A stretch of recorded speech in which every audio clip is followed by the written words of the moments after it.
Bonsoir, donc, nous accueillons Yann Gozlan et Zoé Félix pour le film Captif. Yann donc, est le réalisateur et Zoé l'actrice principale. Moi j'avais une question pour Yann. Comment est-ce qu'un jeune réalisateur comme vous, on arrive à réaliser un film avec quand même des acteurs assez connus? J'ai couché essentiellement pour pouvoir réaliser. En fait, dans le cinéma, il faut énormément coucher. Et donc, non, plus sérieusement, j'ai fait simplement des courts-métrages avant. Et en fait, au festival de Gérardmer, j'avais rencontré des producteurs qui avaient vu mon court-métrage et qui m'ont proposé d'écrire un film de genre voilà, qui rentrerait dans une collection de films d'angoisse. Et donc, voilà, je me suis dit, pourquoi pas. J'aime bien la peur et la tension et le malaise au cinéma. Donc, voilà, je me suis mis à écrire cette histoire. Pourquoi est-ce que vous avez choisi la guerre bosniaque comme thème? Non, je dirais pas que le thème, pour moi, c'est simplement une toile de fond, un cadre à une histoire qui est avant tout une histoire de captivité. Et voilà. Donc pour moi, ce n'est que vraiment au second plan et en aucun cas le film ne délivre un message politique ou n'a cette ambition-là du tout. Mon propos, il est extrêmement simple, c'était d'essayer de faire un film d'angoisse le plus efficace possible, tout simplement. Le thème donc du trafic d'organes, c'est quelque chose que vous avez vraiment... vous êtes documenté énormément là-dessus ou alors c'est au feeling Encore une fois, pour moi, ce n'était qu'une toile de fond. Donc oui, je me suis un petit peu documenté, voilà, mais moi, ce qui m'intéressait, c'était la captivité, le fait d'être enfermé par des personnes qui ne parlent pas votre langue, que vous ne comprenez pas, et puis essayer de survivre, essayer de s'en sortir. Et les choses étaient plus simples. Je n'ai pas réfléchi comme ça. Ce que je voulais, c'était de raconter cette histoire de captivité et de me concentrer sur le point de vue d'un personnage et que la mise en scène épouse le point de vue qu'interprète Zoé. Alors, une question pour vous deux. Qu'est-ce qui a vous donné l'envie de devenir réalisateur et actrice? Coucher, avoir beaucoup de relations sexuelles, c'était ma première ambition. Moi, ça s'est fait par des rencontres de la vie, quoi, un chemin. C'est vrai que moi, c'était pas une vocation forcément. Et puis après, j'ai commencé par rencontrer une agent qui, elle, a eu envie. C'est toujours une question de désir. Hein. Tout d'un coup, quand on se sent désiré dans le regard de quelqu'un, peut-être on se sent exister aussi. Et c'est comme dans la vie, en amour, en fait, c'est toujours comme ça. C'est une histoire d'échange. Et voilà, ça s'est fait une fois. Et puis après, j'ai continué. J'ai commencé avec un film qui s'appelle Déjà mort, qui est un film de genre aussi, dans un autre genre. Et puis après, tout s'est enchaîné un peu comme ça. Mais c'est vrai que j'ai pas cette envie depuis que j'étais petite, mais j'ai quand même essayé de développer après un travail. J'espère que ça se sent. Oui? Bon. Est-ce que c'est la première fois que vous venez ici, au festival? La première fois que je viens au festival BIF, oui. Oui. Et je m'en souviendrai longtemps. Hein.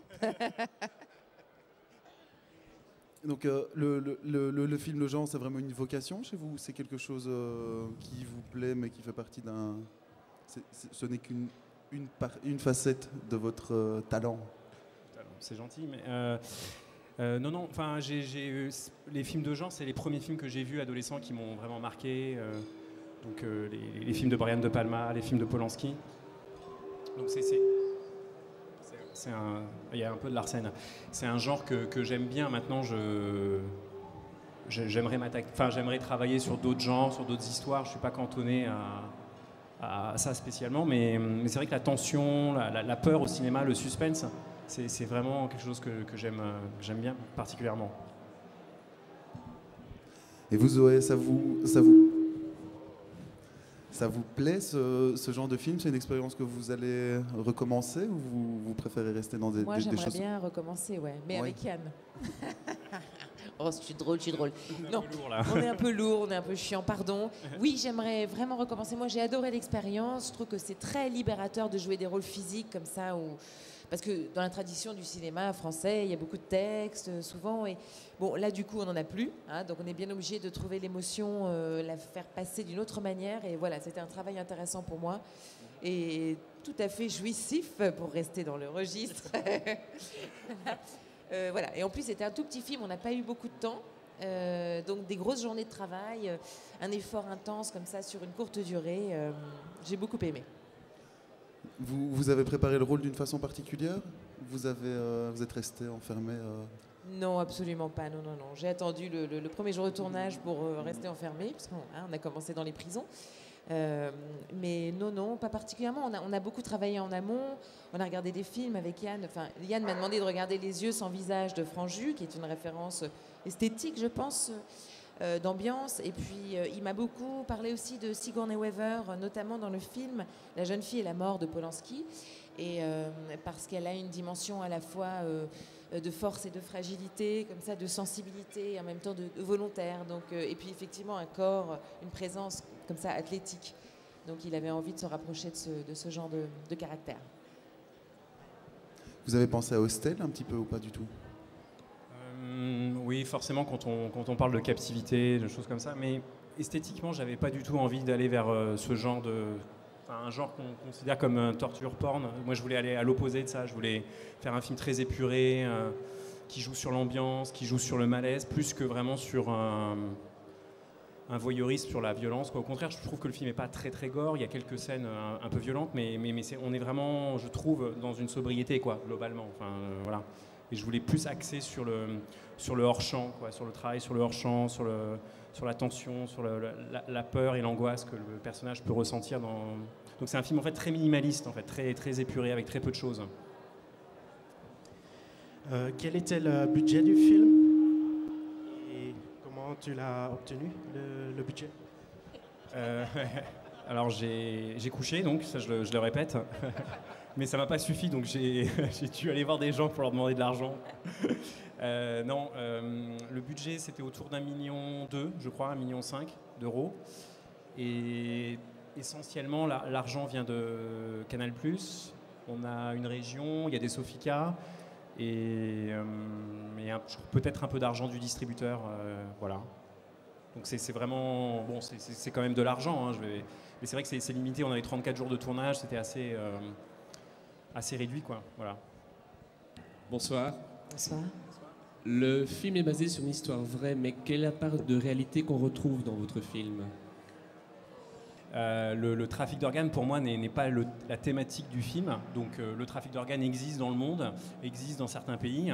Donc, voilà. Maintenant, le film ne traite pas de manière frontale, je pense que vous l'avez vu. Et ce n'est simplement un cadre à cette histoire. Donc, voilà. C'est possible, j'aurais pu tout à fait... situer l'histoire au Brésil, en Chine. Je crois qu'il y a aussi des articles politiques qui démontrent qu'il y aurait du trafic d'organes en Chine sur des condamnés à mort, notamment. Bon, voilà, mais je voulais pas rentrer plus dans cette histoire-là. C'est vraiment pour moi, encore une fois, qu'une toile de fond, qu'un cadre. En fait, si vous voulez, j'avais envie que les antagonistes, les méchants du film, les ravisseurs, aient des motivations qui soient extrêmement concrètes. Donc je voulais pas que ce soit simplement des psychopathes ou j'espère qu'ils sont menaçants et qui sont inquiétants. Mais je voulais pas non plus que ce soit des monstres. Je voulais que ce soit des gens qui ont fait des motivations purement mercantiles, terrifiantes. Et il me semblait que le trafic d'organes, ça correspondait à ça. Voilà. J'avais une question en fait sur le travail sur le son, parce qu'il est assez énorme dans le film. Oui, approche de la bouche. Pas seulement pendant la scène où elle entend presque plus rien, mais vraiment ça court tout le long du film, il y a un vrai travail sur le son et je voulais savoir en fait d'où ça venait, quelle avait été la démarche ou le cheminement pour travailler autant sur le son et comment vous aviez travaillé en fait, et pareil avec la direction d'acteur, parce que du coup avec la direction d'acteur. Avec la direction d'acteur, parce que du coup ça a dû changer beaucoup de choses dans la façon de diriger les acteurs. Donc voilà. Donc en fait dès l'écriture en fait j'avais envie de jouer sur le son, que le son soit un élément narratif, et je savais que je voulais jouer sur du hors-champ, donc ce qui n'est pas visible à l'écran, et donc pour créer, faire exister des choses, vous utilisez le son. Donc dès le départ je savais que le son allait donner cette ambiance de ces caves, de ces bruits au plafond, j'avais envie de jouer sur la subjectivité, donc vraiment d'être dans le point de vue du personnage qu'interprète Zoé. Donc j'aimais jouer sur ces éléments-là quand elle écoute de la musique, et de s'endormir et de commencer l'attaque alors qu'elle a les écouteurs encore sur les oreilles, de jouer sur ces éléments-là. Pour moi, ça créait, ça traduisait une certaine subjectivité et ça permettait modestement d'essayer de trouver un angle, on va dire, légèrement différent d'une scène classique, par exemple, d'action, quoi. D'autant plus que je savais que je n'allais pas avoir des moyens considérables. Donc l'idée d'avoir un point de vue très déterminé, spécifique, me permettait me donner en fait une ligne directrice pour la mise en scène, pour le filmage, même pour le placement de la caméra. C'était vraiment, pour moi, c'était vraiment un élément sur lequel je me suis vraiment totalement fixé. Et dès le départ, donc, c'était vraiment inscrit dans le scénario. Je savais qu'il fallait jouer sur des sons qu'on allait entendre, etc. Alors évidemment, après, dans un deuxième temps, après le tournage, il a fallu évidemment les créer, les déterminer et voilà, ça paraît tout bête, hein, mais des aboiements, comment des aboiements sont réverbérés dans une cave, suivant la distance du couloir. Si vous êtes dans telle cellule, vous n'allez pas entendre la même réverbération que si vous êtes dans la cellule de gauche ou de droite, en fonction. Enfin bon, c'est des choses très techniques et qui sont sans doute pas très intéressantes à développer ce soir, mais c'est des questions basiques qu'on se pose quand on est en train de monter le son et de mixer le film. Et ça, c'est des questions, moi, que je trouve fantastiques parce que vous spatialisez le son et donc vous donnez en fait une idée du décor dans lequel les personnages sont enfermés, puisque l'idée principale c'était de rester avec eux, donc du coup on reste finalement dans les geôles et on est avec eux et on essaie d'avoir une idée d'un peu d'où ils sont, quoi. Donc je sais pas si je réponds très bien à votre question, mais voilà, l'idée c'était d'avoir ça déjà dès le départ au tournage et puis après on a essayé d'affiner au maximum avec l'équipe son.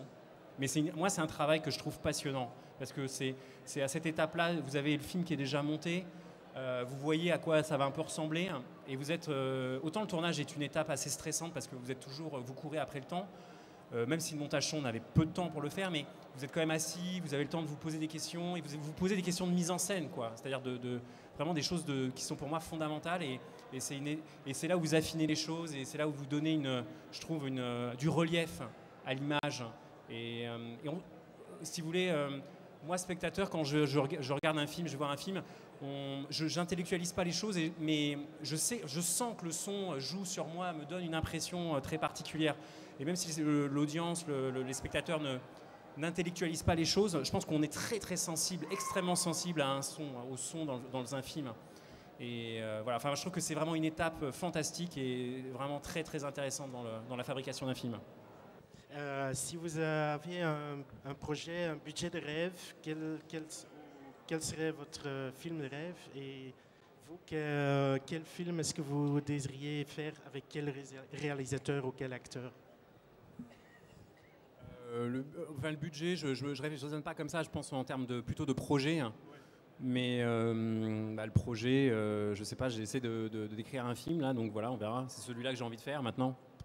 Donc voilà. Je croise les doigts, c'est difficile.